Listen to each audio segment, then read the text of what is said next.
Hello everybody, Abby Stormbreaker, back to you guys another video, and today I'm just going to talk to you guys about bowling equipment, and mainly what its main purpose is in the bag.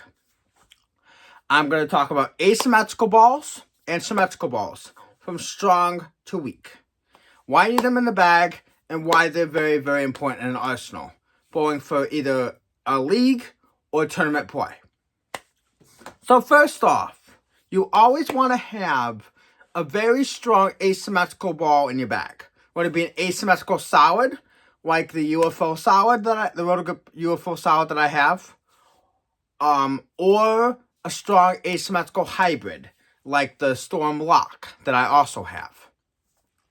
You always want to have underneath that asymmetrical pearl, like a Rubicon UC2, a Parallax Effect, or any other ball in any of the other brands. Same thing with asymmetrical solid or asymmetrical hybrid.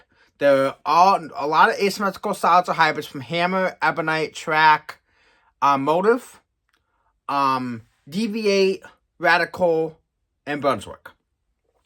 But for me, since I'm throwing Storm equipment only, Storm Rotogrip Global, I would recommend you having one. I would say for my bag, it would have to be the UFO solid, or right now I'm throwing my new RST Hyperdrive as my asymmetrical solid.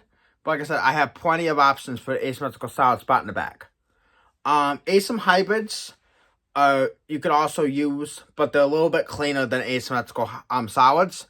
So if you were to throw an asymmetrical hybrid, say you want something a little bit cleaner than asymmetrical solid for the top of your bag, I would recommend from Storm, the Storm Lock.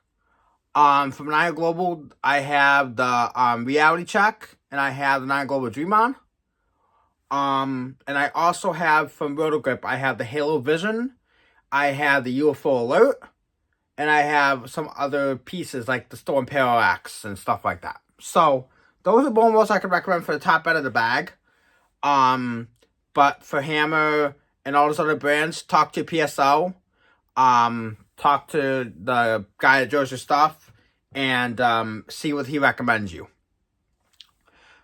The pearl spot, like I said, for me, it'd be somewhere in either drawing up, putting in the Rubicon UC2, the Parallax Effect, a dark code, a code black, something asymmetrical that's a pearl that's very clean and pretty sharp on the back. My next step down from that would be a benchmark ball. Now, for my benchmark ball right now, it's the Phase 2. It will always be the Phase 2 in the bag. My Phase 2 has been my benchmark ball for a very long time now. Unfortunately, it's not with me today. It's at the bowling alley. It's been bowling alley. It's always going to be at the bowling alley. Always going to be at my main center. I'm bowling at Midway for the summer. So that Phase 2 is going to be probably staying there. And I'm probably going to take another benchmark ball that's similar in motion, but a little bit stronger, to throw at Midway for my league for the summer, because I'm bowling on Monday nights. Underneath my Phase 2 would be the IQ Tour Solid. Now that ball is my step underneath my Phase 2. If my Phase 2 gets a little bit too strong, I will always have my IQ Tour to go to. It's a little bit weaker, and it's a little bit smoother on the back end. Now if that ball doesn't work, I will get into a symmetrical pearl option. Now usually, I will have a symmetrical pearl with a low RG low diff, and one with a low RG high diff. Usually I will put in the bottom half of my bag the IQ Tour Emerald, the IQ Tour 30, or the IQ Gold, depending on what I'm seeing on lane, because all of them have a little bit of a shape.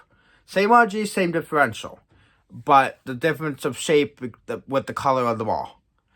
My other option would be for symmetrical pearl would be like something like my Nine Global Zen, or my Storm Journey, or my Nine Global Zen Gold Label, or my Ordnance Pearl, or my Wolverine.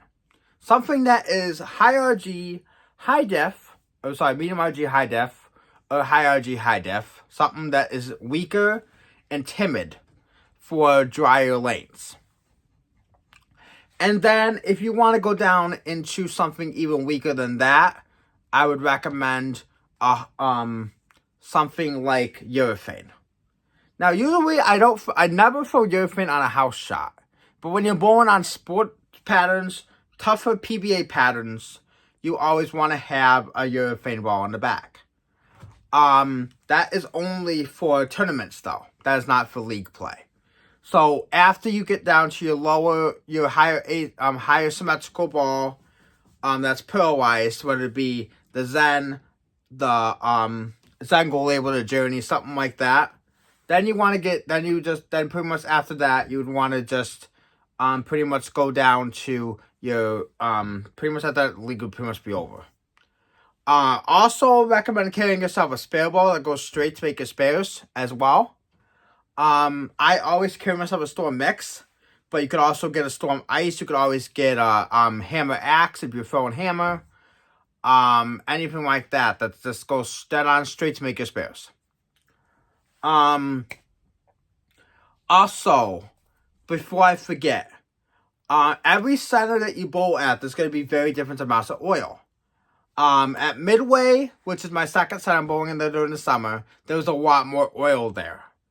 And for me, bowling there, I usually do not get down to my weaker equipment very often there because of the amount of oil.